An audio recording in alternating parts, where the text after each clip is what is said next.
আসসালামু আলাইকুম deer lovely audience জিন্সের পোলাপাইন। এখন আমি আমার মোটো ব্লগ রান করব। যেতে যেতে কথা হবে ইনশাল্লাহ। Let's start.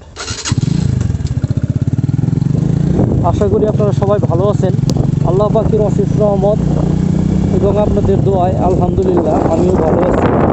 তো আজকের ব্লগটা আমার কাছে ভেরি স্পেশাল একটা ব্লগ। কারণ আজকের যে এনভায়রনমেন্টটা দেখতে পাচ্ছি, দেখেন কি সুন্দর, নিট অ্যান্ড ক্লিন, কত সুন্দর একটা আবহাওয়া।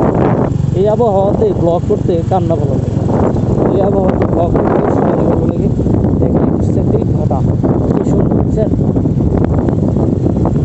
দেখেন এখানে ঈদ বানাইতেছে, অনেক সুন্দর। তো যাই হোক, সম্মানিত দর্শক, জীবনের গতিতে চলে যায়, আমাদেরকে সময়ের সাথে টিকে থাকতে হয়, টিকে চলতে হয়।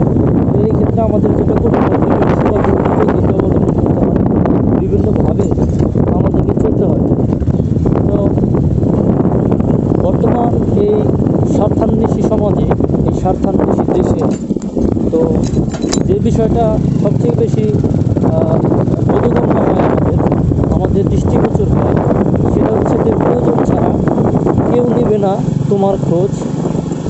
বদলে যেতে দেখেছি অনেকেই, অচেনা মানুষ যারা ছিল রোজ।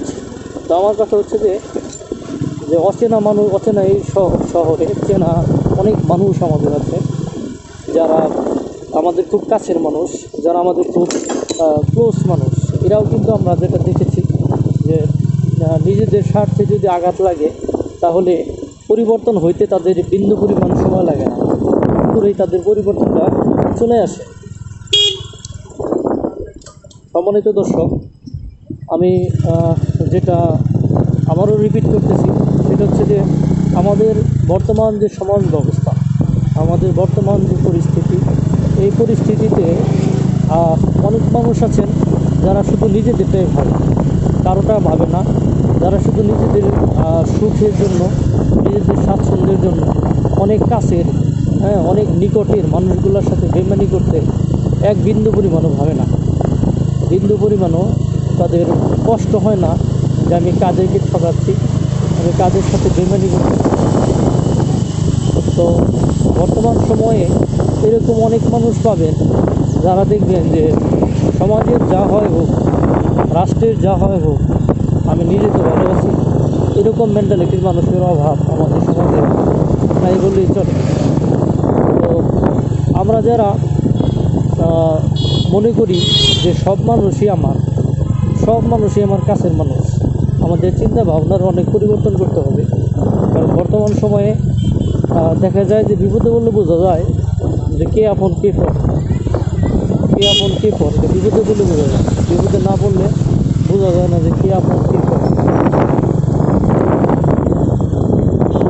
আজকে যে এনভায়রনমেন্টটা দেখেন সম্মানিত দর্শক, কত সুন্দর একটা পরিবেশ। আমার মনে হয় যে আপনারা যারা আমাদের ব্লগ দেখতেছেন, অবশ্যই আপনাদের ভিতরে একটু হলে ভালো লাগা কাজ করবে। আর ভালো লাগা যদি কাজ করে থাকে, আপনারা আমার ফেসবুক পেজটাকে ফলো দিয়ে রাখবেন, আমার ইউটিউব চ্যানেলটাকে সাবস্ক্রাইব করে রাখবেন। আমি চেষ্টা করি সবসময় নিত্য নতুন ভালো কিছু দেখানোর জন্য।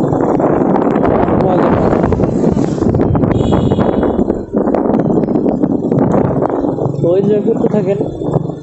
আমি প্রাকৃতিক রাস্তার, যে গ্রামের রাস্তার সিনারিগুলো দেখাচ্ছি, আপনারা দেখুন।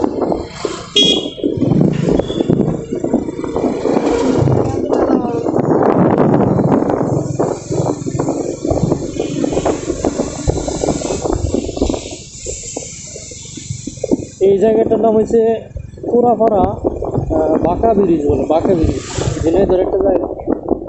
বাঁকা ব্রিজ বলতে আমি একটা ব্রিজ আছে ছোট্ট, বেশি বড় না, কিন্তু নামটা অনেক বড়। বাঁকা ব্রিজ বলতে সবাই ব্রিজ কিন্তু বড় না। এই যে ব্রিজটা, এই যে সত্যি ব্রিজ দেখতে পাচ্ছেন, সত্যি ব্রিজ, এটার নামই হচ্ছে বাঁকা ব্রিজ।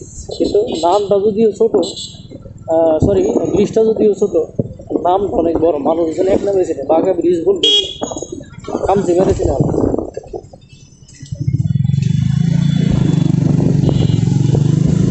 যারা মোটো বাইক যারা রাইড করেন, তাদের সাথে আমার চাওয়া থাকবে যে অবশ্যই সাবধানতার সাথে বাইক রাইড করবেন, উচ্ছৃঙ্খলভাবে কখনো বাইক রাইড করবেন না, উশৃঙ্খলভাবে যদি বাইক রাইড করেন, দেখা যাবে যে এমন একটা দুর্ঘটনার মধ্যে পড়ে গেছেন গা, তখন কিন্তু আর আফসোস করে লাভ হবে না। ছোট্ট একটা দুর্ঘটনা সারা জীবনের কান্না। আমি আবারও রিপিট করছি, ছোট্ট একটা দুর্ঘটনা সারা জীবনের কান্না। অবশ্যই আপনারা খেয়াল রাখবেন, ভালোভাবে দেখে শুনে বাইক চালাবেন, হুড় হুড় করে কোথাও যাবেন না। হ্যাঁ, তো সম্মানিত দর্শক, আমি আমার ব্লগটাকে এখানে শেষ করছি। সবাই ভালো থাকবেন, সুস্থ থাকবেন, দেখা হবে পরবর্তী কোনো ব্লগে ইনশাল্লাহ। সে পর্যন্ত ভালো থাকুন। আসসালামু আলাইকুম।